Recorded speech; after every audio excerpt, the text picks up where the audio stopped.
সেকালে ইংরেজ মহলে ইদারের মহারাজা স্যার প্রতাপ সিংহের জনপ্রিয়তার একটা বড় কারণ ছিল তার বলা অদ্ভুত ইংরেজি।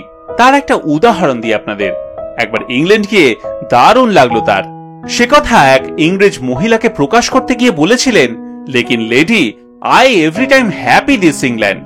Horse's gentleman, ladies gentleman and grass is gentleman.